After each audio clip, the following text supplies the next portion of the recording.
What's up, everybody? Armchair quarterbacks here, plus a guest to go for your week 9 recaps. On this one, we have Waddle, Waddle, Waddle, and you're on Mahomes' kid.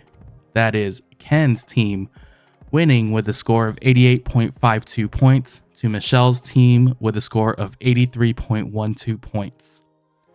Taking a look here at Ken's team, he started this week Tua Tagovailoa, Jalen Waddle, Keenan Allen, Josh Jacobs, Gus Edwards, Travis Kelce, Michael Pittman Jr., and Christian Watson. What did you see here from Ken's team? What did you like? Ooh, let's see. The only thing I like, two, I guess. Josh Jacobs and Gus Edwards.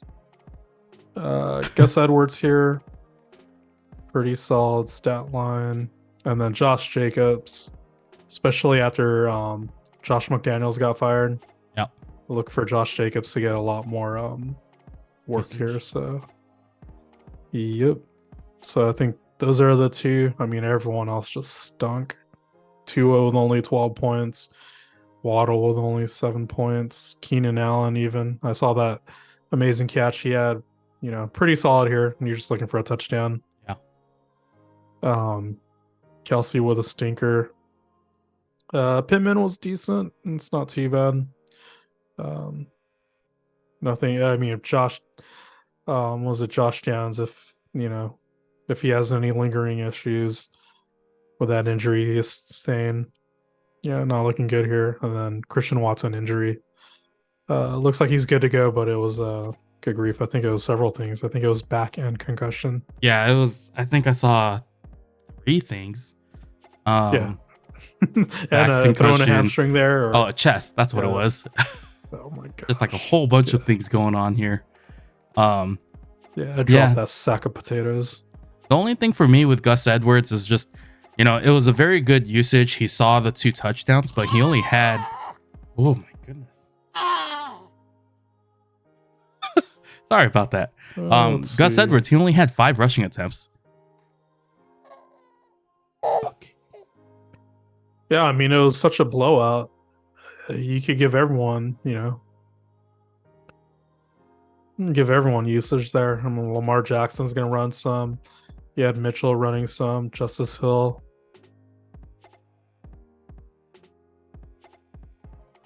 Yeah, I think for me, I'm just kind of weary about Gus Edwards' usage moving forward, Oh, yeah, I'd be worried about it. Everyone here. I mean, other than Mark Andrews, I wouldn't really feel the safest playing any of these guys. Even Lamar Jackson, we see what happens when he doesn't need to pass it and it's a blowout like this. Yeah.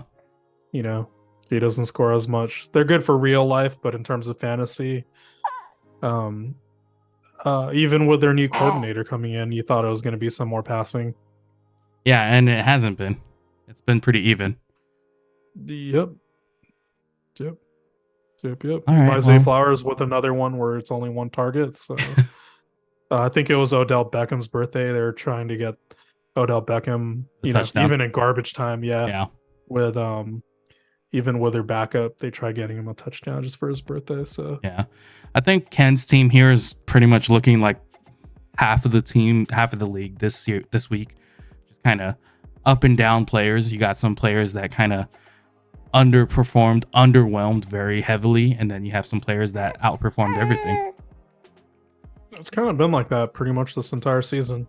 Yeah. I mean, Manny was the only one to score almost 150. Yeah. So, all right, so let's move on to Michelle's team over here. Unfortunately, with another loss on her team, she's started this week Patrick Mahomes, Michael Thomas, Demario Douglas, DeAndre Swift, Najee Harris, Tyreek Hill, Tyler Boyd, and David Njoku. So besides Michael Thomas giving up the goose egg, what did you see here? the biggest thing I'm gonna see is she's starting 2 tight ends again. So I mean, I guess he could do that. She's kind of gone away with it, with Taysom Hill playing pretty decent and Njoku scoring around 10 points the past 2 games, but you're not going to expect Njoku to get a touchdown every game. No. So this right here, I'm gonna say it again. I would not start two tight ends um, in any format of fantasy unless you're playing tight end premium.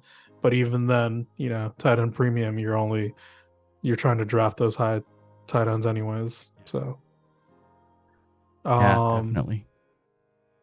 uh, I believe I mentioned in our last recap last week or the preview about possibly having her get Demario Douglas here. Hmm. And that was pretty solid because I think they'll continue to use him here. He's been getting he's been getting decent work. Can't Yeah. expect too much from New England, but I mean, he's pretty much their only receiver as of right now. yeah, pretty much. I mean, Juju Smith-Schuster hasn't really done anything. No The Devontae Parker. only other receiver I would kind of worry about, but it's more so just end zone Hunter usage Henry. is Hunter Henry. Yeah, exactly. Mm-hmm. So, How did you feel with Najee Harris, seeing that he had the 69 yards and a touchdown, and he had some receiving work in this game as well?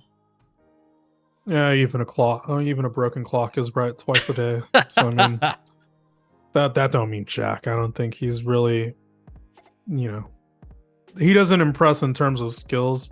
Sure, he could break off for, everyone could break off for a long run. My Right. Ramondre Stevenson did a couple missed tackles, and there you go. Right. Um, I still with Matt Canada, unless they're giving him bell cow, even then, it's like even um, Pittsburgh loves to do the bell cow, and even then, he still looks like Jalen Warren might be better either through receiving or pass pro. Yeah, that's fair.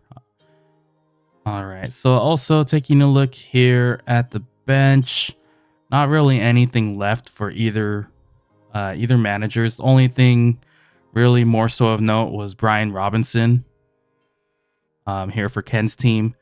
Brian Robinson getting 18 rushing attempts for 63 yards and a touchdown.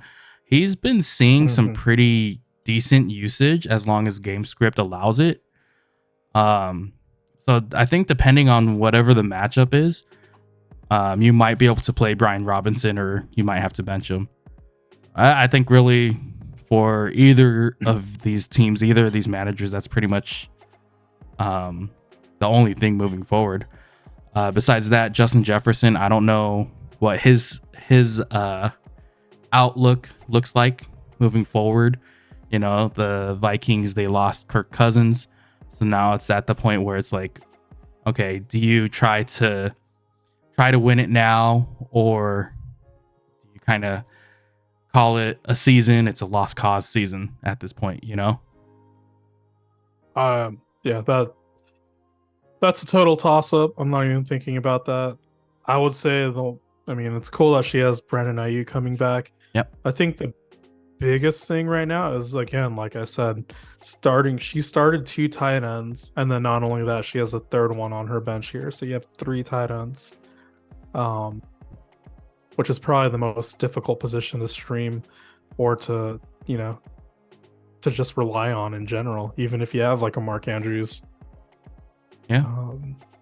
So I would probably, if she's high on Taysom Hill, and she's a Saints fan, she wants to keep that. Look to package either Njoku or Ingram, package them with another player. I would do that. Michael Thomas here, I'm pretty sure you can move on from him. I mean, for me, he would have been a drop candidate with my team already. I think it was the footballers. They mentioned it earlier this week, just saying, he's pretty solid in terms of being consistent. Besides this week, being consistent with giving you a solid 7 to 8 points, something like that. If even, it's a solid crap, dude. And I think they kind of jinxed it for him this week, but either way, yeah, it's rough. The New Orleans Saints are a rough team to kind of predict right now, besides Alvin Kamara getting usage. Yeah, that's roughly about it. I mean, if even Olave is struggling right now, with this, It looks like it's literally just Taysom Hill and Kamara, you know. Yeah, definitely. So I mean, if you want to, you package him before, like you said, if you're looking back at a solid 7-8 points, maybe a little bit of upside, package him with Ingram then. Yeah. I Package him agree. with I agree though. else. Definitely you don't want to hold on to 3 tight ends. That's just, something taking away from your bench spot that can hopefully garner some depth. Mm-hmm. Even though here you're sitting at 1-8 now after this week, I think if you were proactive, making trades, making moves, it's still possible you could sneak into the playoffs. Top 6 spots make the playoffs, and if you have a string of good luck, making some good trades, and then the next players above you kind of have a run of bad luck, you could sneak in right there. So, but Yeah, I mean, maybe you could either play spoiler or, like this one. You've seen how close some of these down weeks are and how teams are. So, all right. Well, this little one here is getting pretty fussy. He's starting to pull my earbuds out. There goes one side and there goes the other. But that'll be it for this week 9 recap. Congrats on the win there, Ken. Good luck next week, Michelle. We'll catch you guys in the next one. Peace out.